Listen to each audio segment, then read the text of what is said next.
Class 10 की chemistry का पहला लेसन को फिर से हम रिव्यू करेंगे। तो पहला लेसन हमारा chemical reaction and equation. Chemical reaction जब कोई एक मटेरियल या एक से ज़्यादा मटेरियल आपस में रिएक्ट करके नया प्रोडक्ट बनाता है तो उसको हम लोग कहते हैं केमिकल रिएक्शन। अब उसी केमिकल रिएक्शन को में जो रिएक्शन में पार्टिसिपेट करते हैं तो उनको हम रिएक्टेंट्स बोलते हैं, और जो नया रिएक्शन के बाद नया चीज़ बनता है उसको हम लोग प्रोडक्ट बोलते हैं। ठीक है, तो इन दोनों को, जो भी केमिकल रिएक्शन में पार्टिसिपेट कर रहे हैं और नया प्रोडक्ट बनता है, इन दोनों को अगर जब हम उनके एटॉमिक फार्मूला के अकॉर्डिंग लिखकर प्लस का सिंबल लगाकर, एरो का सिंबल लगाकर जब हम उसको डिनोट करते हैं यानी दर्शाते हैं, दिखाते हैं, तो उसी को हम लोग बोलते हैं केमिकल इक्वेशन। तो केमिकल इक्वेशन दो तरह से लिखे जाते हैं। एक तो हो गया वर्ड केमिकल इक्वेशन जिसमें वर्ड लिख दिया, जैसे हमने लिख दिया यहाँ पर कार्बन, ऑक्सीजन, एरो सिंबल, और ये कार्बन और ऑक्सीजन जब रिएक्शन करते हैं तो कार्बन डाइऑक्साइड बनता है। ये हो गया वर्ड इक्वेशन। अब इसी का जब हम एटॉमिक फार्मूला से लिखेंगे तो एटॉमिक फार्मूला के बेस पर, लेकिन वर्ड वाला उतना नहीं चलता है, मोस्टली आपका एटॉमिक फार्मूला से ही रहेगा। यहाँ पर कार्बन का हमारा ये है, ऑक्सीजन O2, इसका सबका एटॉमिक फार्मूला लिखते हैं हम लोग, और दोनों कंबाइंड होकर कार्बन डाइऑक्साइड बनाता है। ठीक है, ये हो गया आपका केमिकल इक्वेशन, यानी ये एक केमिकल रिएक्शन है जिसमें रिएक्टेंट्स कार्बन और ऑक्सीजन है और प्रोडक्ट हमारा कार्बन डाइऑक्साइड बनता है। ठीक है, तो कोई अकेला चीज हो या एक से ज़्यादा चीज हो आपस में रिएक्ट करके नया प्रोडक्ट बना रहा है, उसको केमिकल रिएक्शन बोलते हैं। उसी को हम एटॉमिक फार्मूला के अकॉर्डिंग प्लस और एरो सिंबल के थ्रू जब डिनोट करते हैं तो उसको हम लोग केमिकल इक्वेशन बोलते हैं। एरो सिंबल क्या, डायरेक्शन जिधर रहता है उधर ही प्रोडक्ट बनता है, और उसके अपोजिट डायरेक्शन में जो रहता है वो रिएक्टेंट्स बनता है। अदर भी हम आपको दिखा रहे हैं, जैसे हाइड्रोजन और ऑक्सीजन, ये दोनों रिएक्शन करेंगे तो वाटर का फॉर्मेशन होगा। ठीक है, यहाँ पर एरो सिंबल की ओर वाटर यानी प्रोडक्ट ये दोनों हैं। अगर इसी को रिवर्स कर दें हम तो अब ये प्रोडक्ट हो जाएगा, ये रिएक्टेंट हो जाएगा। जब इलेक्ट्रिसिटी पास करके आगे चल के हम लोग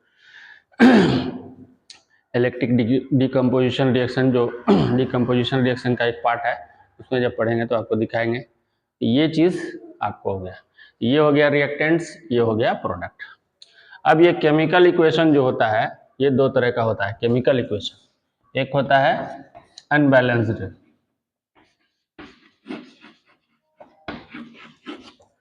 और दूसरा होता है बैलेंस्ड।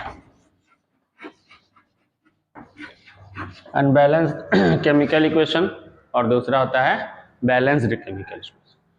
तो पहले हम अनबैलेंस केमिकल इक्वेशन उसको बोलते हैं जिसमें रिएक्टेंट्स और प्रोडक्ट में जो एलिमेंट हैं उनके एटम नंबर्स इक्वल नहीं होते हैं।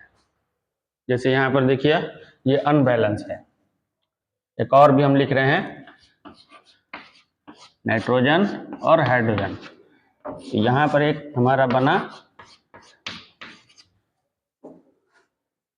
अमोनिया NH3, ये दोनों अनबैलेंस है। अनबैलेंस कैसे है, हाइड्रोजन का यहाँ 2 एटम्स है, हाइड्रोजन का ये तो इक्वल हो गया, लेकिन यहाँ पर ऑक्सीजन का 2 एटम्स है और यहाँ पर ऑक्सीजन का 1 एटम है। तो दोनों तरफ हमारा ऑक्सीजन का एटम्स इक्वल नहीं है। यानी मैंने जैसे बताया कि दोनों तरफ यानी रिएक्टेंट्स और प्रोडक्ट में अगर एलिमेंट्स के एटम नंबर्स इक्वल नहीं होते हैं तो उसको हम लोग अनबैलेंस्ड केमिकल इक्वेशन बोलते हैं। यहाँ पर भी आप देखिए नाइट्रोजन का 2 है, यहाँ नाइट्रोजन का 1 है, यहाँ हाइड्रोजन का 2 है, यहाँ पर हाइड्रोजन का 3 है। ये भी क्या है, अनबैलेंस्ड है। अब क्या करते हैं, हम इसको बैलेंस करते हैं। तो बैलेंस्ड केमिकल इक्वेशन वो है जिसमें दोनों तरफ यानी रिएक्टेंट्स और प्रोडक्ट के जो भी एलिमेंट्स हैं उनके एटम नंबर्स इक्वल होते हैं। तो हम लोग बैलेंस करने के लिए क्या करते हैं, उनके मॉलिक्यूल के प्लेस पर कोई ना कोई एडजस्टेबल नंबर रखते हैं, जिससे इंटू करने पर दोनों तरफ हमारे जो एलिमेंट्स के एटम नंबर्स हैं वो इक्वल हो जाए। जैसे यहाँ पर देखिए, पहले ये हम लोग चेक करते हैं कि कहाँ से अनबैलेंस प्रोड्यूस हो रहा है। यहाँ पर हम देख रहे हैं कि ये तो दोनों बराबर है, लेकिन यहाँ पर हम देख रहे हैं कि ऑक्सीजन का यहाँ 2 है, यहाँ पर ऑक्सीजन का 1 है, यही अनबैलेंस का बीज है। तो हमको इस यहाँ पर हमको 2 लाने के लिए मॉलिक्यूल के प्लेस पर रखना पड़ेगा, क्योंकि ये फ्री होता है, मॉलिक्यूल्स एटम्स फ्री नहीं होता है। यहाँ पर हमको ना कोई चीज़ इंक्रीज करते हैं ना डिक्रीज कर सकते हैं। तो जैसे हमने 2 रखा तो 2 1 जा 2, यहाँ 1 है। अब ये दोनों ऑक्सीजन दोनों तरफ क्या हो गया, इक्वल है। लेकिन जैसे मैंने 2 रखा तो यहाँ हाइड्रोजन का 2 था, तो 2 और 2 से इंटू हो गया तो 4 हो गया। यहाँ हाइड्रोजन का 4 हो गया, यहाँ हाइड्रोजन का 2 हो गया, तो यहाँ पर हमको 2 रखना पड़ेगा। अब ये हो गया balanced chemical equation. Balance chemical equation में क्या होता है, दोनों तरफ यानी रिएक्टेंट्स और प्रोडक्ट दोनों तरफ जो एटम नंबर्स हैं वो इक्वल होते हैं। इसके पीछे रीजन है law of mass of conservation. Law of mass of conservation में 9th क्लास में पढ़ चुके हैं कि किसी भी ऑब्जेक्ट का मास जो होता है कंजर्व होता है, ना तो उसको हम डिस्ट्रॉय कर सकते हैं ना इसको हम ये कर सकते हैं, ठीक है, ना तो प्रोड्यूस कर सकते हैं हम लोग। तो वो दूसरे फॉर्म में चला जाएगा, लेकिन मास इक्वल ही रहेगा उसका।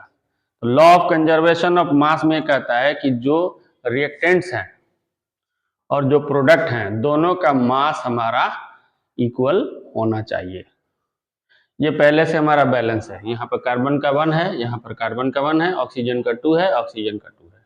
अब यहाँ पर देखते हैं ये क्या है, अनबैलेंस केमिकल इक्वेशन है। यहाँ पर हम देख रहे हैं कि नाइट्रोजन का 1 है, नाइट्रोजन तो पहले सबसे पहला हमारा काम है, जो पहले देखेंगे उसी को हम करेंगे। तो यहाँ पर हम 2 रख देंगे। अब 2 1 जा 2, नाइट्रोजन दोनों तरफ क्या हो गया, बराबर हो गया, ठीक है। अब 2 से यह हाइड्रोजन 3 होने के बाद यहाँ पर क्या हो गया, 6 हो गया। यहाँ पर 2 है तो 6 लाने के लिए हमको क्या करना पड़ेगा, 3। तो अब ये भी क्या हो गया, हमारा बैलेंस हो गया है। तो इसको हम लोग बोलते हैं बैलेंस्ड केमिकल इक्वेशन। इसके पीछे रीजन आपको मैंने बता दिया, law of conservation of mass की वजह से जो रिएक्टेंट्स हैं और जो प्रोडक्ट हैं दोनों तरफ का मास इक्वल है। दोनों का आप मास रख कर चेक कर सकते हैं, इक्वल आएगा। एक का इसका हम इसको दिखा रहे हैं आपको, 2 into 1 into 2 plus 16 into 2 equal, इधर आइए 2 कर दीजिए, इसको ब्रैकेट में रखिए, 1 इंटू 2 प्लस 1 इंटू 16। अब इधर हो जाएगा आपका कितना, 4, और ये हो जाएगा 32, ठीक है। इधर आइए, इज इक्वल टू 2 इंटू 2 अब प्लस 16, ठीक है। तो 16 में 2 जोड़ देंगे, ऐड कर देंगे तो 18 हो गया। 18 में 2 से इंटू करेंगे 36, यहाँ पर 36, यहाँ पर 36। पहले अगर चेक कर दे ये हटाकर तो आपको दोनों तरफ बराबर। तो loss of mass of conservation की वजह से हमको केमिकल इक्वेशन को बैलेंस करना पड़ता है, ठीक है।